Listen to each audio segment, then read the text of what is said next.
Mga kalingap, sa video po na ito ay dito po ay nagsalita po si Kuya Rab patungkol kay Carla na kung saan ay soba pong proud ni Kuya Rab para sa natanggap na most admired vlogger sa buong Pilipinas. Bato na kami, mama. Punta na kaming nalait. Papasensya na kayo sa lalat ng sa amin. At mainit, yung pagkain.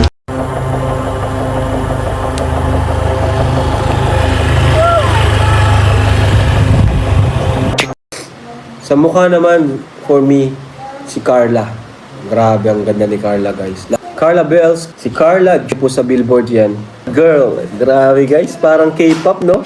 Velvet Girl. Kaya wag natin sabihin na ginagamit tayo or yung mga bad comments. Maraming kumukontra. Kaya siguro, ang daming nag-question sa pagkakasama ni Carla sa top 25 dahil sa... So mamaya po may announcement po ako, no? Dami po. So congrats sa lahat ng mga nakasali sa Pinoy History. Lalo kay Carla, no? Congrats kay Carla. Deserve. And syempre congrats din sa views natin. Ang ganda ng views natin. Yan, nakikita natin dun sa tawag yun. Dun sa ginagawa ni Ninong July. Okay, thank you po at dami nangyari guys. Ang bihira. Yung pabahay natin. Halos, ayun na, tapos na. Ribbon cutting na. No? Yung kay Viancy, grabe yung kahapon. 541,000 na. One day ago pa lang. Thank you, grabe. Ayan, syempre Jomcar, Danjoy. Ang tataas po ng mga views. Kaya thank you po. Thank you po guys.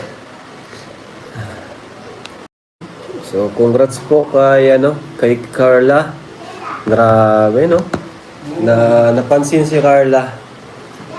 Ayan. Napansin po si Carla ng Pinoy History. And nakasama siya sa most admired vlogger. And top 7 mo. Grabe ang Jomcar guys. 2 years na pero namamayagpag pa rin. Siyempre dahil din yan kay Carla kasi siya ay nanatiling loyal sa Team Kalingap, di ba? Hindi siya umalis kahit may pangalan na siya. Napaka-humble pa rin ni Carla. Tanggapin na lang po natin, maging proud tayo, no? Kasi magaling ka Kalingap Rob.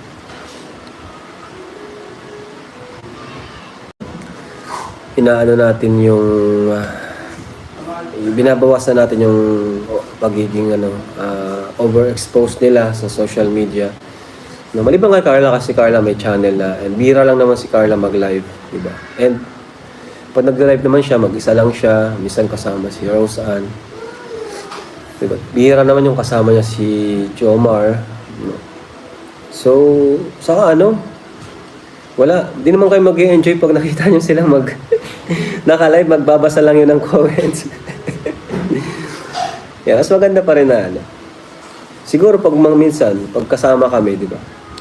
Pag may mga travel, ganun. Alam ni Carla yan. Yung iba dyan, tigil na pang... Di ba? Ba't sino ba yung mga wala. Pero wala naman ako nababasang negative. Kaya medyo guguluhan din ako. Okay naman eh. Di ba nakaka-proud nga eh, di ba? Mga post ng Pinoy History, talagang binubusisi nila, no? Nagre-research sila, pinag-aaralan nila. Kaya kahit dun sa mga wala din ako masabi. Agree naman ako.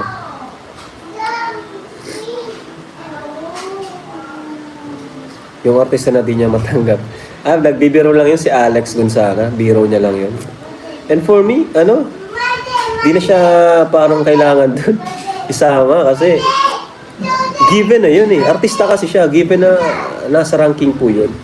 So parang ang ginawa na lang ni Pinoy Stories, parang give chance to others na lang. Di ba?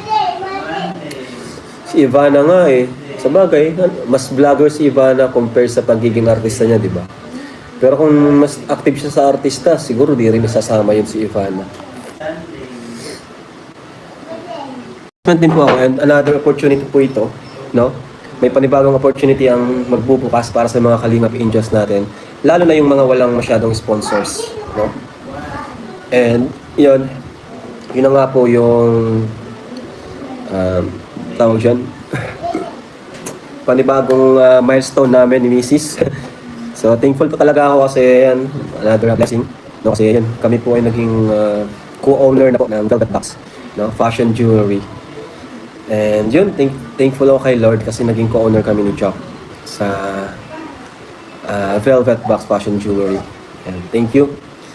And yun, ang naisip ko kaagad is another opportunity na naman to mga Kalingap kasi yan, ang daming design ng Velvet Box, no? Kinuha nga tayong co-owner dyan. Sobrang nagulat kami kasi hindi biro maging co-owner ng kumpanya na hindi ikaw yung nagtatag, ano? Wala kaming ginawa, no? Talagang ano lang, kumbaga nandun kami sa win-win situation kasi kailangan nila kami, kailangan din namin sila. Kailangan nila kami sa marketing, ganyan. Pero yung product is andyan na, quality products.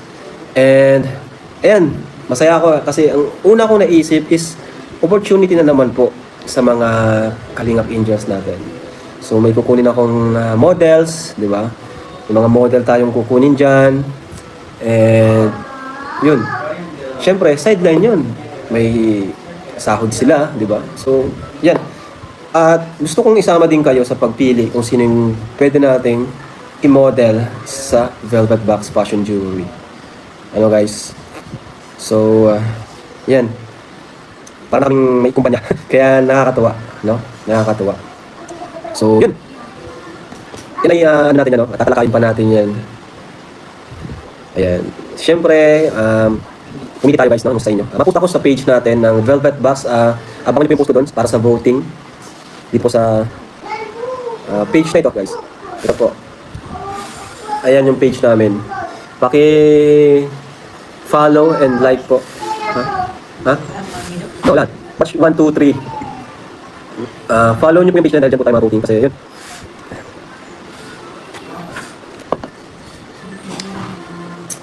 And ayun, nagsasuggest sila. And magkakaroon ng photoshoot. At ang pinakamaganda pa dito, nagpaplano na yung yan, boards sa Velvet Box company na to, na ilagay sa billboard. So yun po yung legit na billboard. Alam po kung bakit? Kasi company po yung nag-shoulder, no? So itong Velvet Box is company. So ma-photoshoot po dyan and ilalagay sa billboard. Kaya nakaka-excite po, no? Nakaka-excite. Sobrang thankful lang kasi napili kami ni Jack na maging co-owner. Kasi dati ano lang, partnership lang, binibigyan naman kami ng product, ng items na exclusive sa amin. Ngayon, ginawa na kami co-owner. Diba? Kaya thank you po. Thank you. Diba? Kasi laki rin ng nakukuha nila doon. Diba? Noong mga nakaraan, magkano rin? 5,000, 6,000 each sila. Ang nakukuha nila doon sa online live selling po nila. Kaya, isang live lang po yun guys. Malaking opportunity po talaga. So, yun. Thank you po. Open lang siguro na sa flow ng usapan hanggang sa napag-uusapan na nila yung mga ganung bagay. Galing. So mamaya po may announcement po ako, no? Dami kasing nangyari. Huling live ko pa ata yun, sa Hong Kong ako. Grabe, 2 weeks na ata yun. Ang daming nag-question sa pagkakasama ni Carla sa top 25 dahil sa kanila nabigyan ng explanation. Huh? Bakit naman kukwestiyonin is, ano naman po yan? Ano ng Pinoy history yan?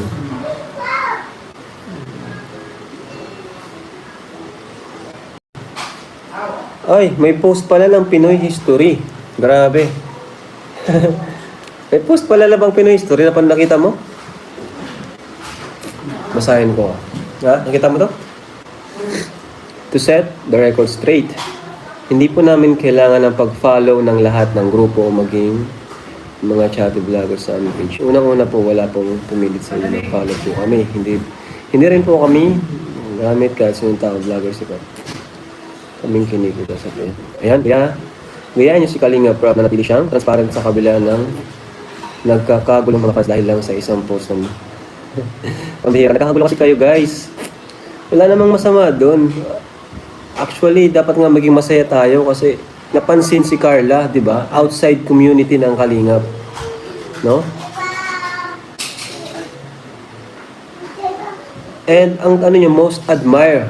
Most admire po kasi siya. Maraming humahanga kay Carla ngayon. Most admire and most beautiful at the same time. Diba, maraming humahanga kay Carla ngayon dahil sa kanyang kasikatan sa community natin, di ba? And masaya nga tayo kasi napasama doon, di ba? Sa Pinoy history.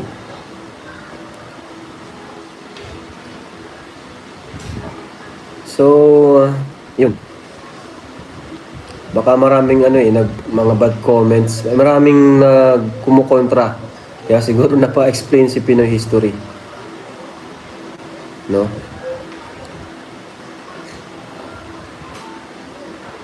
Thank you sa Pinoy history kasi marami po yan sila, hindi lang po isa ang pumili niyan. Madami po silang pumili niyan. Ang alam ko maraming admins yan. No? Pinagmitingan nila yan. Saka ngayon lang naman tayo nakasama dyan, di ba? Dati naman, di naman tayo na. Ako siguro, dati nakasama. Pero, di pa nga ako na number 1 dyan eh, di ba? Kaya wag natin sabihin na ginagamit tayo or yung mga charity vlogger dyan. Kasi, yun nga. Mababasa nyo naman po yung explanation. So, anyway, Carla Bells, Queen. Yan, si Queen, pwede. Si Carla, Jovi. Si Jovi, di ba? Galing din. Oo. Lalagay po sa billboard yan. Velvet Girl. Grabe guys, parang K-pop, no? Velvet Girl. Sa mukha naman, for me, si Carla. Grabe, ang ganda ni Carla, guys. Lalo na ngayon, no? Si Viancy din. Si Viancy ay nag-college na. Kadalasan pa nagka-college, nagbo-bloom. Si Viancy kasi high school pa lang. High school pa lang, guys. So, malagi pa nagpapainit. Pag si Viancy nag-college yan, nako, abangan nyo mga kalinga. Pero ngayon, nung nag-college, grabe yung in-improve ni Carla. No? Shout out to Ma'am Alma Boyko. Kay Ma'am Caridad Aveso, shout out po from Aruroy, Masbate. Shout out po kay Ma'am Zoraida Sunsay Angkad. Shout out po kay Ma'am Elizabeth Dimisa KSFBQ. Shout out po kay Ma'am Genoveva Sarmiento 6164. Shout out po kay Ma'am Rosemary Ramos 8930.